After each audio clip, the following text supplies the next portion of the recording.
ଏକ ମର୍ମନ୍ତୁଦ ସଡ଼କ ଦୁର୍ଘଟଣାରେ ଜଣକର ଯାଇଛି ଜୀବନ। ଆଉ ଅନ୍ୟ 2 ଜଣ ଅତି ସଂକଟାପନ୍ନ ଅବସ୍ଥାରେ ମେଡିକାଲରେ ଭର୍ତ୍ତି ହୋଇଛନ୍ତି।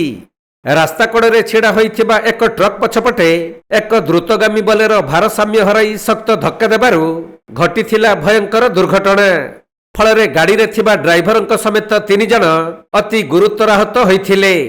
ତେଣୁ ସ୍ଥାନୀୟ ଲୋକମାନେ ସମସ୍ତଙ୍କୁ ଉଦ୍ଧାର କରି ମେଡିକାଲକୁ ପଠାଇଥିଲେ ବି ବୋଲେରୋ ଡ୍ରାଇଭରଙ୍କର ମୃତ୍ୟୁ ହୋଇଛି।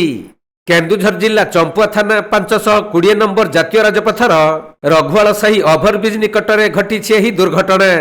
ରାସ୍ତା କଡ଼ରେ ଛିଡ଼ା ହୋଇଥିବା ଏକ ଟ୍ରକ୍ ପଛପଟେ ଗୋଟିଏ ବୋଲେରୋ ଶକ୍ତ ଧକ୍କା ଦେବାରୁ ବୋଲେରୋ ଗାଡ଼ିର ସମ୍ମୁଖ ଭାଗ ଭାଙ୍ଗିରୁଜି ଚୁରମାର ହୋଇଯିବା ସହିତ ଡ୍ରାଇଭରଙ୍କ ସମେତ 3 ଜଣ ଗୁରୁତର ହୋଇଥିଲେ।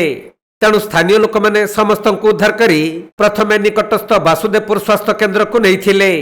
ହେଲେ ସେମାନଙ୍କ ଅବସ୍ଥା ଅତି ଗୁରୁତର ଥିବାରୁ ପୁଣି ଚମ୍ପୁଆ ଡାକ୍ତରଖାନାକୁ ଅଣାଯାଇଥିଲା। ସେହିଠାରେ ଗାଡ଼ିର ଡ୍ରାଇଭରଙ୍କର ମୃତ୍ୟୁ ହୋଇଥିବା ବେଳେ ଅନ୍ୟ 2 ଜଣଙ୍କୁ ଅତି ସଂକଟାପନ୍ନ ଅବସ୍ଥାରେ କେନ୍ଦୁଝର ଡାକ୍ତରଖାନାକୁ ସ୍ଥାନାନ୍ତରିତ କରାଯାଇଛି। ତେବେ ମୃତକ ଓ ଗୁରୁତରଙ୍କ ପରିଚୟ ମିଳିପାରି ନାହିଁ। ଏପଟେ ପୁଲିସ ଖବର ପାଇ ଦୁର୍ଘଟଣା ସମ୍ପର୍କରେ ତଦନ୍ତ ଆରମ୍ଭ କରିଛନ୍ତି।